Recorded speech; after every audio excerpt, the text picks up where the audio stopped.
सहना भवतु सहनौ भुनक्तु सह वीर्यं करवावहै तेजस्विनावधीतमस्तु मा विद्विषावहै। ॐ शान्ति शान्ति शान्तिः। ॐ पूर्णमदः पूर्णमिदं पूर्णात् पूर्णमुदच्यते पूर्णस्य पूर्णमादाय पूर्णमेवावशिष्यते। ॐ शान्ति शान्ति शान्तिः। श्रुतिस्मृतिपुराणानाम् आलयं करुणालयं नमामि भगवत्पादं शङ्करं लोकशङ्करं शङ्करं शङ्कराचार्यं केशवं बादरायणं सूत्रभाष्यकृतौ वन्दे भगवन्तौ पुनः पुनः। ईश्वरो गुरुरात्मेति मूर्तिभेदविभागिने व्योमवद्व्याप्तदेहाय दक्षिणामूर्तये। ॐ नमो ब्रह्मादिभ्यः ब्रह्मविद्या सम्प्रदायकर्तृभ्यः वंशर्षिभ्यः महद्भ्यः नमो गुरुभ्यः।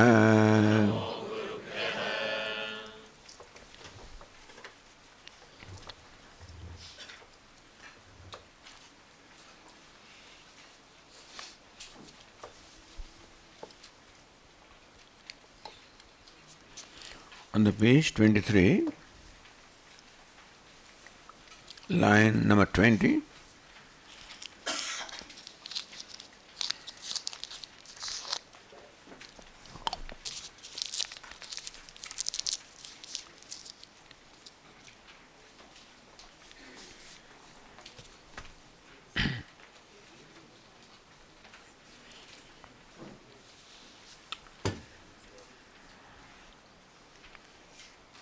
Bhashyakara says, Tatra idam sarvam yadayam atma.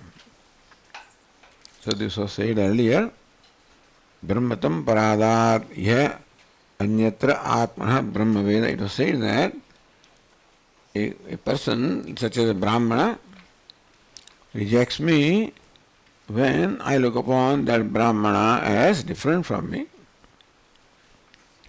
A general statement that anybody rejects me when I look upon that individual as different from me. This was the basic truth that was said. In turn, if that person looks upon me as separate from him or her, I reject them also. What's the reason? Why is it so? Why is it that when I look at someone as different from me, that I get rejected by that person? What is the reason? Idam sarvam yadayam. Because what we call a Brahmana, Kshatriya, X, Y, Z, sentient, insentient, whatever there is in the universe, idam sarvam, all of this, without an exception, yet I am Atma, all of this is indeed nothing but this self. Iti pratignatam. So this is pratigna, or proposition of this Upanishad. Idam sarvam yadayam atma. Idam means this. Idam sarvam, all of this is this Atma. And that is the reason why, meaning that what you are is what I am. That is the reality, and that is the proposition, the pratigna that is made in this Upanishad. That's the Mahavakya around which everything is woven. It is this Mahavakya, this Vakya, the statement that all of this is nothing but Atma, is being unfolded in this Upanishad. Iti pratignatam. So this was the pratigna, the proposition that what is Atma. Tatra hetuhu abhetaha. Pratigna, then you have to say the hetu. The basic logic is that you make a proposition and then say the reason. Why do you say that? Why does Upanishad say that all that there is Atma? So then we must give reasoning. Upanishad provided reasoning. Tatra hetu abhetaha. The text itself provided the hetu means reason for making the statement that all that there is Atma. What's the reason? On what basis do you say that? Atma samanyatvam, atmajatvam, atma pralayatvam cha. The atma samanyatvam, that Atma is woven into, it pervades in everything that we interact with. And the example was just as when you listen to the specific beats of a drum, you cannot hear or you cannot experience the specific beats or notes rather of the drum without experiencing the sound of drum in general. 3 examples were given. You cannot experience the specific notes of veena or lute unless you experience the general sound of lute. And 3rd example was conch. You cannot experience the particular notes of the conch unless we also experience the general sound of conch. But we may not see because the particular is not separate from general, therefore you cannot identify this general than particular. When you see the ornament, automatically you see it with the gold, except you can't say this is gold and this is ornament. Where the ornament is, there the gold is. Atma samanyatvam. Similarly also in whatever we experience, no experience is apart from or devoid of the experience of Atma. Just as the experience of ornament is not apart from or devoid of experience of gold. Ornament is called the Vishesha, gold is called Samanya, universal and particular. So no particular thing can be experienced unless we experience the universal. Particular ornament cannot be experienced unless we experience gold that is universal. A particular table cannot be experienced unless we experience universal, which is wood. A particular part, Vishesha, cannot be experienced unless we experience clay, which is universal. Simple. Similarly also, what we experience, names and forms, are particular. But they cannot be experienced apart from the universal. We may not make a note of that. We may not make a note that when we experience pot, we are experiencing clay. We may not make a note of that. Because it is likely that our attention is so much centered or focused upon pot and how it looks like and what the designs are, etc., that this pot is a clay, that fact may be overlooked by us. That is the situation in our life, that what draws our attention, all particulars, names and forms. Although these names and forms cannot be experienced without experiencing universal, which is asti, bhati, priyam. Every object is. So when you experience this part, the isness is experienced. Bhati, this part shines in my awareness. Therefore, when you experience a part, the bhati, that this part shines in my awareness is also experience. Priyam, this part is useful and therefore dear. So when I experience the part, the asti, bhati, priyam are experienced, but we don't make a note of that. You know why? Because it is not useful. What does it matter? Asti, what is useful is a pot. You can fill water in there, carry water. That pot is big deal.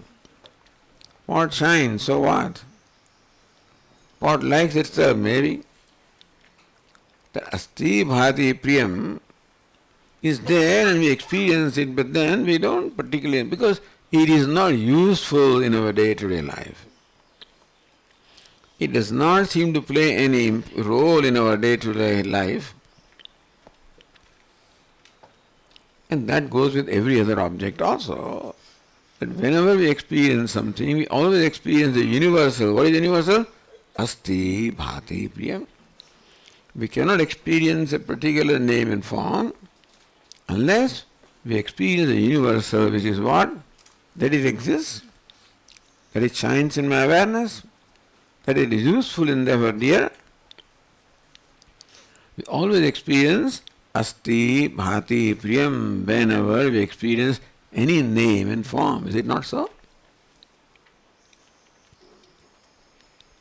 When you see me, do you see that I am? Yes.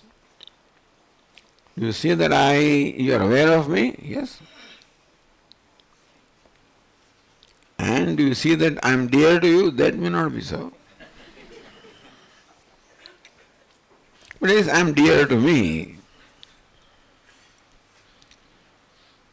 So, asti, bhati, priyam. See, this is a very fundamental thing I am repeating. Just so that everybody understands that, because I still see many people are just lost, What may be a very simple matter for a Vedanta, it may not be so. But is it clear to everybody that in any experience that we have as that of a part, we experience the fact that the part is. We may not make a note of that because it doesn't matter to us, it's not useful to us, and the part is so what. But then we do experience part is. Unless you experience isness, you can't experience part. Ghataha asti. How do we say it is? When do we determine that an entity such as part is? When do we determine that? Do I have a part in my hand? Do I have? Say yes, it is. People are concerned. What is Swami is asking some very complicated question or what?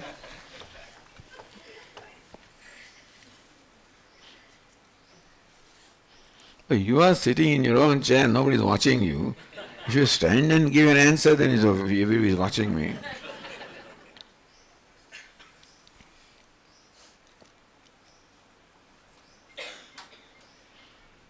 So, the part shines in your awareness, and part is a useful entity.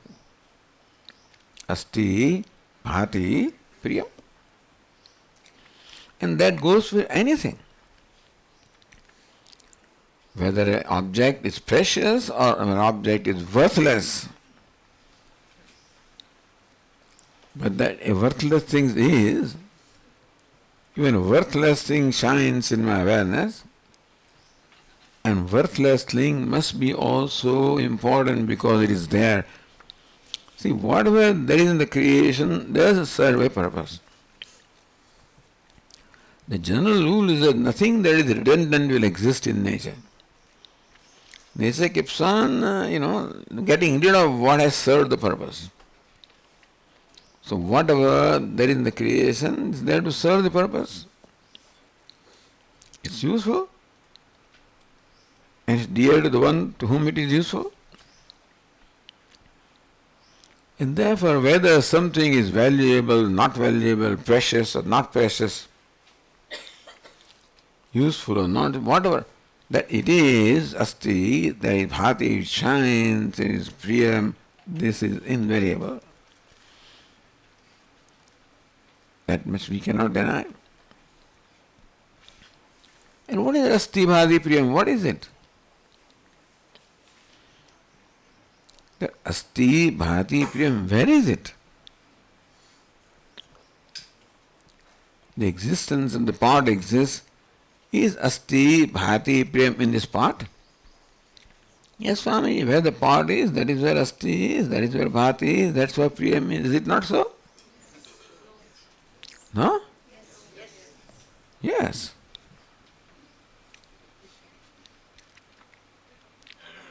The pot is here, so existence also is there. Is it not so? Pot is useful, usefulness also is there.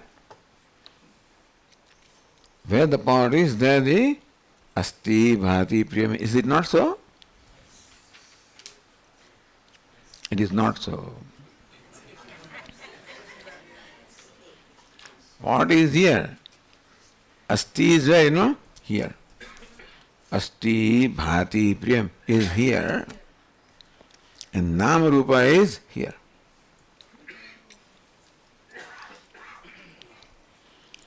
Nama rupa is drishya, meaning the object of perception or object of experience. Asti, bhati, priya is not the object of experience. It is the very nature of experiencer. It is the nature of the subject. Nama rupa is the nature of object. We are mixing up the two. When you say that asti, bhati, priyam is there, in fact, asti, bhati, priyam is the nature of the subject. Nama rupa is the nature of the object. This is confusing, Swamiji. But then, clearer we understand this, clearer this text will be.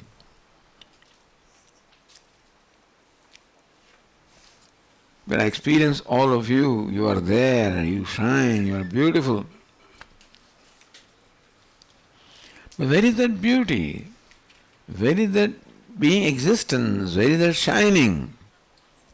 That's where I am.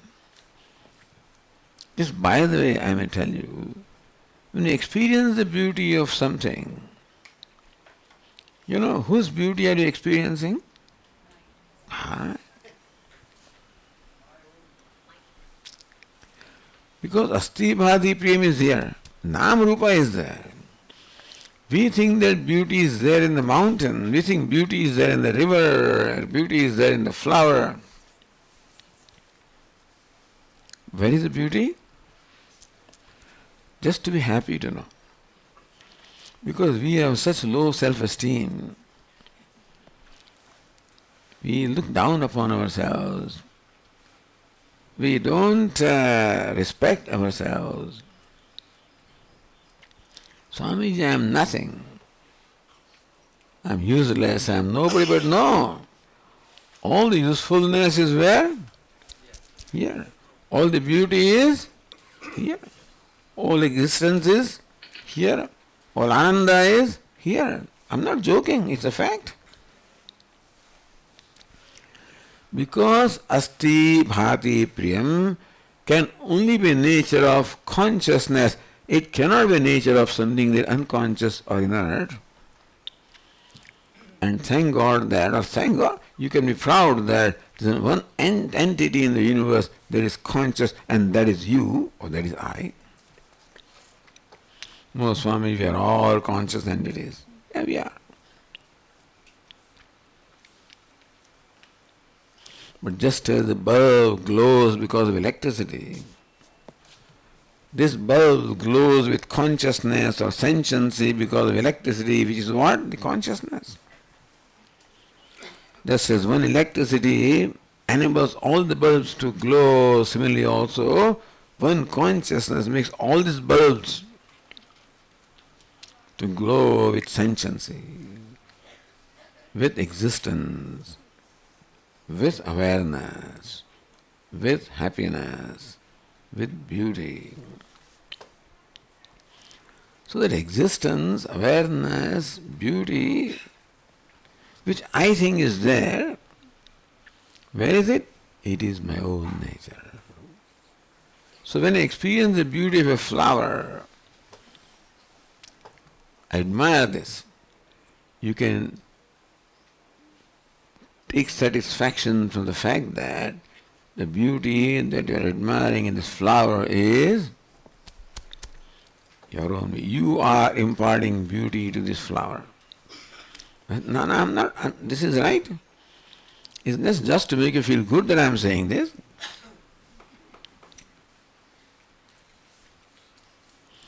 And therefore, we are the worthiest in the whole universe. But why do I think I'm worthless?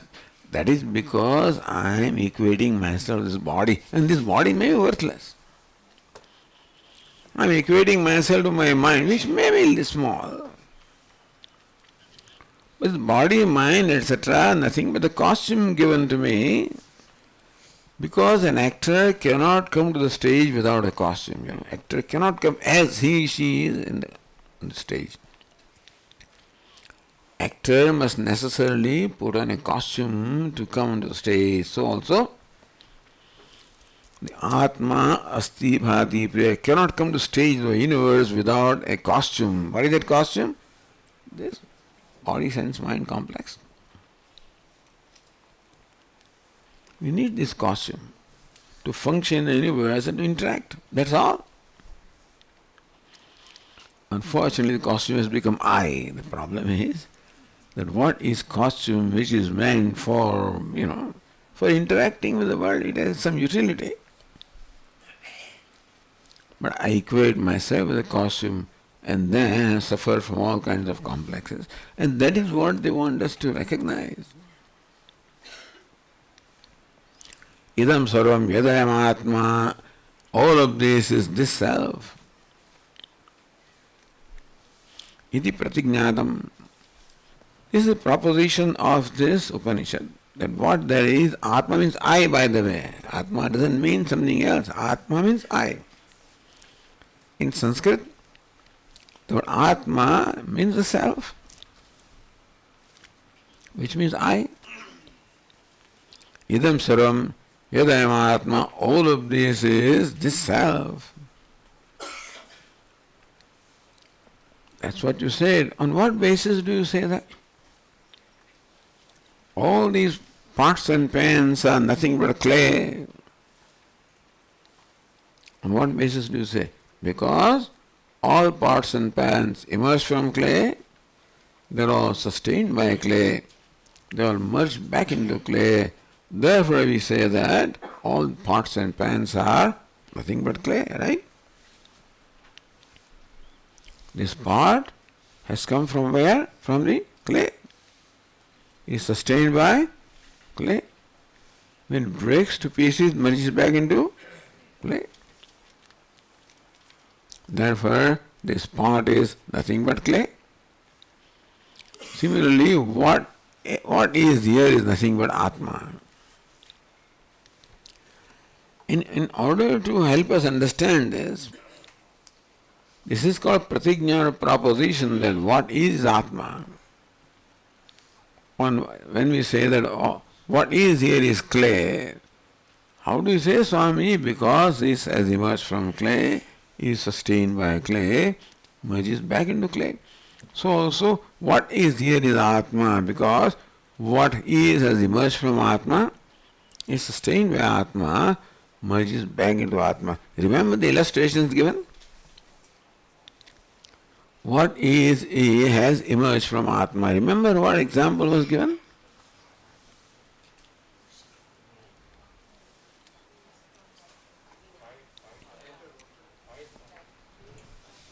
Little louder. Huh? How from the fire, the smoke and the sparks and the embers and the flame all the different things emerge from the fire, how from one fire a variety of names and forms emerge, so also from Atma the variety of names and forms of universe emerges. That was the Drishtanta illustration given to show how everything has emerged from Atma. That everything is sustained in Atma. Remember what examples were given?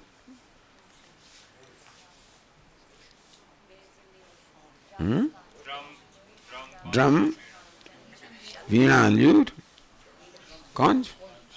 3 examples were given. For showing this sthiti or sustenance, 3 examples were given. Why? Because in the universe, that is, we experience all visheshas or particulars. And a particular cannot be experienced without experiencing universal. So when you experience the particular notes of drum, you are also experiencing universal sound of drum. When you are experiencing particular notes of veena, you are also experiencing particular general sound of veena and also of the conch. So we are experiencing particular names and forms. That means we are experiencing what is universal also. And what is that? That is Atma. Examples of sustenance. An example of merger. Remember what is the example of merger? How all the waters merge into ocean. How all the particulars merge into universal. How all the touch merges into the organ of touch. All smells merge into organ of smell. All taste into organ of taste, etc. Atma samanyatvam, atmajatvam, atma pralayatvam. Atma samanyatvam, the Atma is samanya, universal, by examples of the drum and the lute and the conch. Atmajatvam, that everything is born of Atma, for that the example of fire, from which the smoke and spark, etc. are born. Atma pralayatvam, everything merges back into Atma, for that example of the waters merging back into the ocean and so forth. All visheshas or particulars merging into universal, all visheshas emerging from universal, all visheshas sustained in the universal, all visheshas merge back in universal. Visheshas such as the smoke and the spark and the flame emerge from the universal which is fire. Vishesha, which is the particular notes of the drum, particular notes of the lute, particular notes of the conch, are sustained by the general sound of the drum, the lute, and the conch. And all particular, like water, they merge back into their source with the ocean. And so all the Visheshas merge into Samanya, universal. This Upanishad is very generous in giving examples. So no glossing over. Because you can just make a statement, if he is born of Atma, sustained by Atma, and I can repeat that. But with illustration, this is explained. Tasmat, utpatti, sthiti, pralaya kaleshu, prajnana, vyatirekena abhavat. Tasmat, therefore, utpatti, creation, sthiti, sustenance, pralaya, merger, dissolution, kaleshu, at the time, all those at the time of creation, the time of sustenance, the time of merger, at all the times. Prajnana vyatirekena abhavat. Prajnana means consciousness. That all these phenomena of creation, sustenance, dissolution, we are aware of creation, we are aware of sustenance. Right now at least the universe is, we are aware of the sustenance of the creation, Swami, we have not seen. Dissolution we will never see. but at least the sustenance we experience. So sustenance is experienced with prajnanam, with consciousness. And therefore examples were given that all particulars emerge from universal, they are sustained by the universal, they emerge back in the universal. I've repeated it a million times,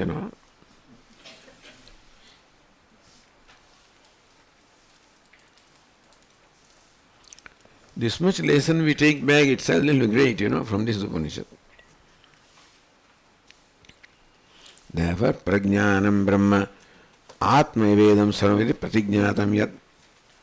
Therefore, what was pratignatam, what was proposed, idam sarvam yadayam atma, all this is this atma, has been proven with illustrations, how everything has been created from atma, sustained by atma, merges back into atma. So what is the atma? Tat tarkatha sadhitam. So pratigna, the proposition, sadhitam, was proven by tarkatha, by reasoning.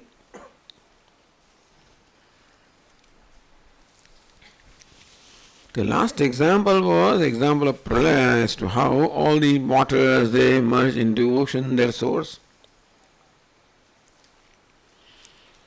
So now Bhashyakara takes up a very interesting topic, a very important topic. Swabhavikoyam pralayati paurāṇikaha vadanti. So there are different kinds of pralaya. Swabhavikaha pralaya, at least two are mentioned, atyantika pralaya.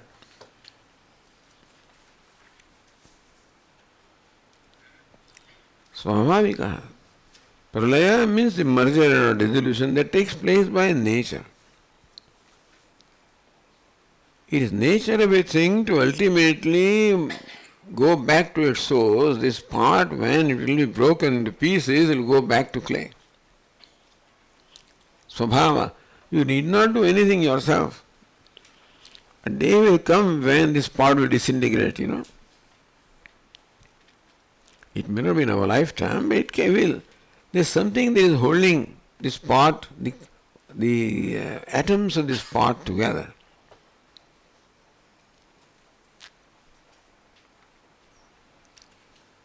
There is water, the chemical water that holds all these molecules together. That is why we have this part.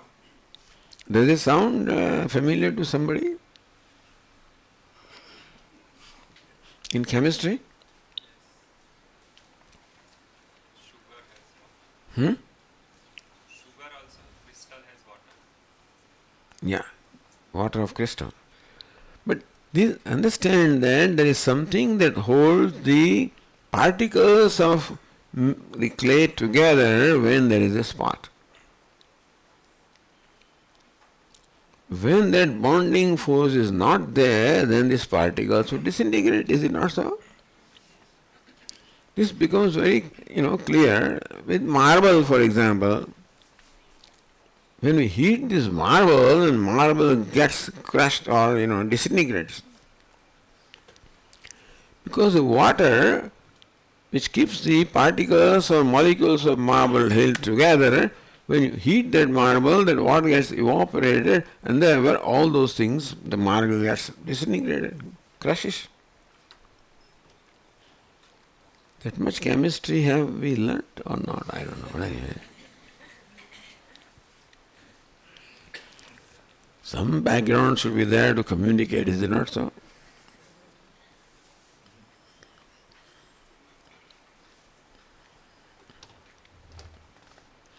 But anyway, that it is water that is holding this entity together.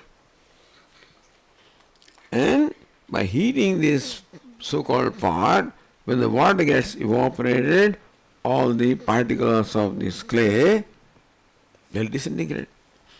Something holds it together. When that is not there, they go back to the old state. You know very well when you make chapati, you take the atta. Can you take the atta and then roll it into chapati? No? What should you do? You must make the dough by adding water, which holds these particles of wheat together. Is it not so? And then you can roll it.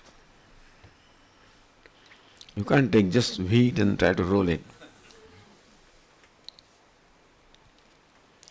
And that is why sometimes there are problems with the so-called, millets and stuff like that. This millet is nice to hear, but not that easy, to roll chapatis and things like that, because it's not easy to hold them together. I don't know, I'm sure many of you have experienced that.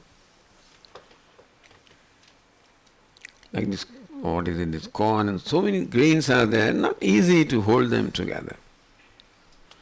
And they're rough, they're dry. Nothing is like wheat. Nothing can compare in the world to wheat. As far as this is now, not Vedanta. They keep on talking millet and millet and millet. And I said, what? How do millet with what sabji do you eat? It doesn't mix with anything. The wheat will go with any sabji. Do you think? Remember, understand that. Wheat will go with any sabji. It's potatoes, brinjal, whatever it is. In our kitchen, anything will go with anything. That's a different thing.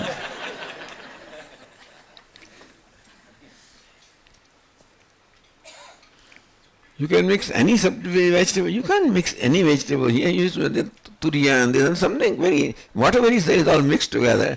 That doesn't work really. For some sensitive people, you can eat away everything. So wheat is a real universe. It's not for nothing that wheat is so popular. Anyway,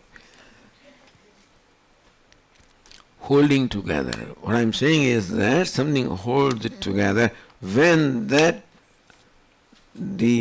bonding element is not there, it disintegrates. That is a simple, because that is useful here, that understanding. So now, the merger that we talked about, everything emerges from Atma, everything sustained by Atma, everything merges back into Atma. The merger can be of two kinds. One is called the Swabhavika Pralaya. By Swabhava, this clay or pot will go back into clay because it has emerged from there. So Pauranika say that the only kind of pralaya or dissolution is from. So similarly, the Prakritik Laya, the whole universe of names and forms is product of Prakriti, matter. The Sankhyas will explain that Pradhana, then from Prakriti, then comes the Mahat Tattva, then comes the Samashti Buddhi, and then comes the Ahankara, etc., etc. So Prakriti is a primordial matter. Prakriti Laya means what? Everything merges into Prakriti, into primordial thing. Called Prakritika Laya. So many kinds of layas are there. Every day there is laya. When you go to sleep, then there is laya. There is daily laya. Laya means merger. We merge into ignorance during sleep. Then a time comes and all of us will go to sleep together. And Ishvara goes to sleep, Brahmaji goes to sleep, we all go to sleep.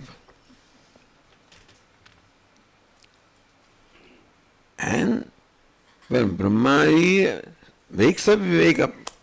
But a time comes when Brahmaji does not wake up. When his lifespan is over, then nobody wakes up. That is that ultimate laya. What I am saying is, telling you is that different kinds of layas or mergers are there.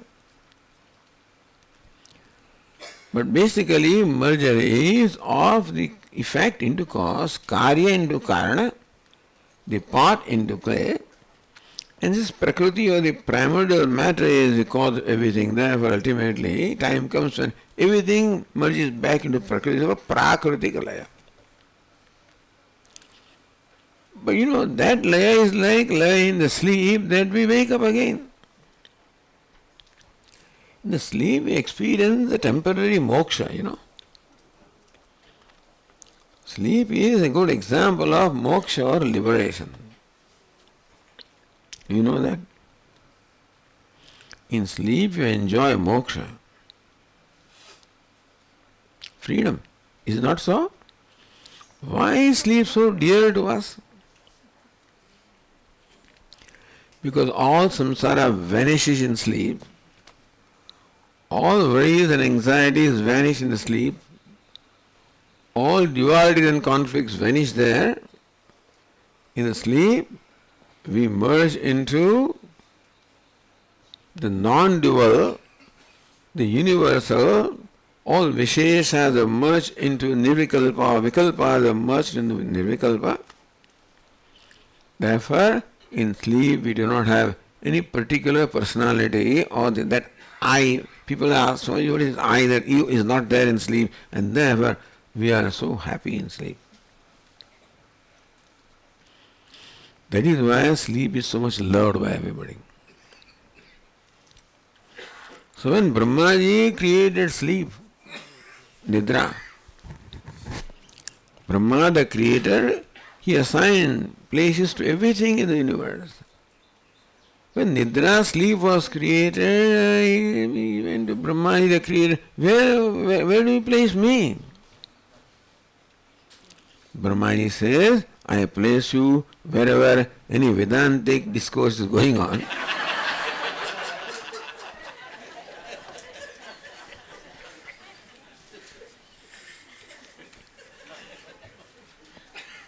Sleep also requires a place.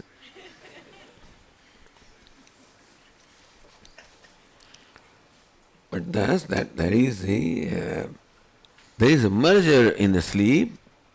At the time of the pralaya, there is a merger of the whole universe. And that merger gives us temporary relief. See, sleep is a temporary relief.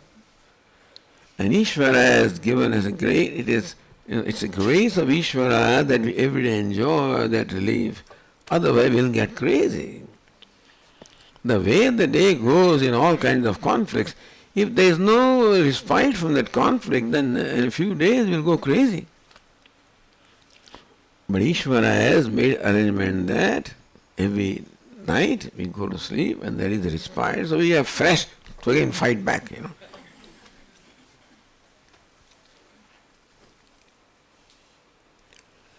But we want sleep, in fact, from where we don't want to wake up. Now, I'm not talking about death, that's another kind of sleep. Since we love sleep because there is a complete resolution of all the individuality, that I am no more under the burden of individuality, therefore I am free from all conflict because there is no two or duality there. I love that. That is an example of moksha, but what I want is the sustained sleep. We'll give you injection, Swami. No, I don't want. I want to be happy, and I want to be awarefully happy. I want to be happy and be aware that I am enjoying happiness. I don't want happiness without awareness. That coma stuff I don't like. So that kind of laya. What is that laya? It is not prakritika laya, it is called atyantika laya. When it's prakritika laya, you as well listen to this terminology. Prakritika laya and atyantika laya. Prakritika laya merger into prakriti, just as we have in a sleep and we come back again, unfortunately. So there will be a prakritik laya when the whole universe will emerge at the end of the cycle and it will come back again. But atyantika laya is the merger or dissolution from where there is no waking up. I don't want Swami. I want to wake up, but no waking up in sorrow. Yad gatva nanivartante tadhama paramam mama. Having gone where one doesn't come back means what? You mean don't wake up, Swami? I wake up. Doesn't come back to the world of misery. becomes free from all the conflicts and misery. When Lord Krishna doesn't come back, doesn't mean he goes away. He may come back, he may be born again, but not again in this world of conflict. Understand, conflict is not out there. Where is conflict? Conflict is here. When there is resolve, I can be born anywhere, and I can be free. That is called Atyantika Laya, the laya that takes place because of the knowledge. Because we are all born with ignorance, and because of ignorance we have this ego, the identification with the body-mind complex. Because we suffer from a sense of individuality.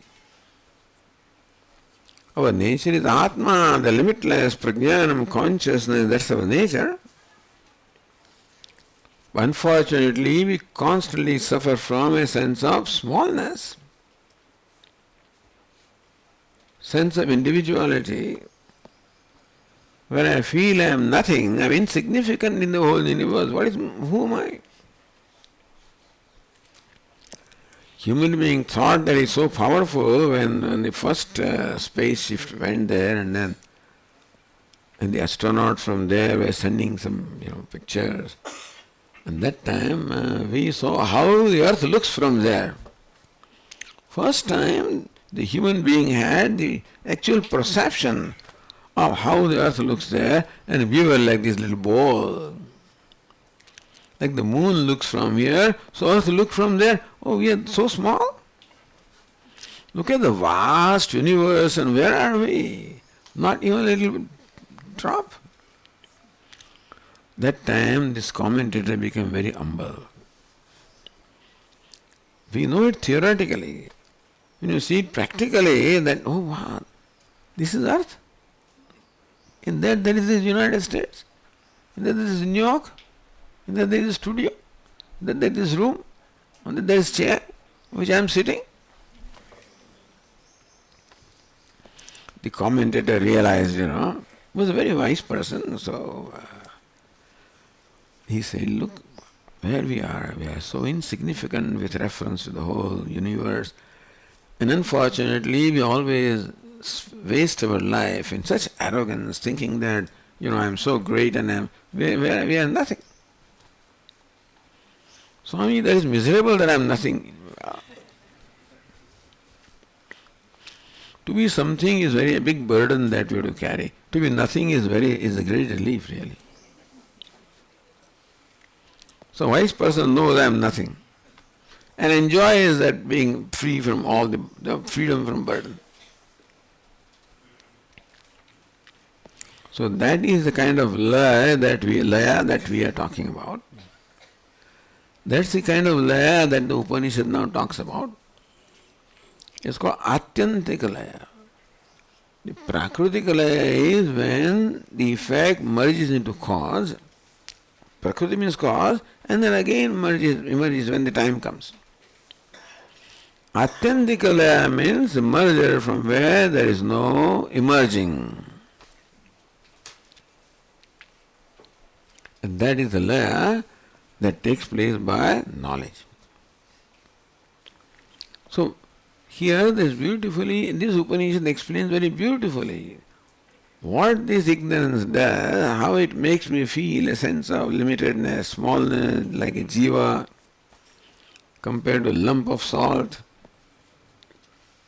and how the salt, when it dropped in water, gets its own nature back, and then it becomes free from the sense of lumpness, smallness. So that is the illustration given in the subsequent passage. We will continue.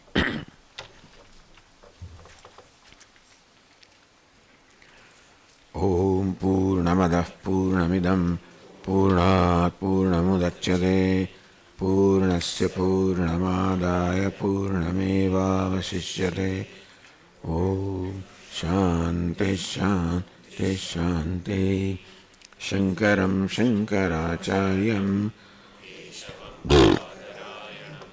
Sutra Bhashya Kritau Vande Bhagavantau Punah Punah.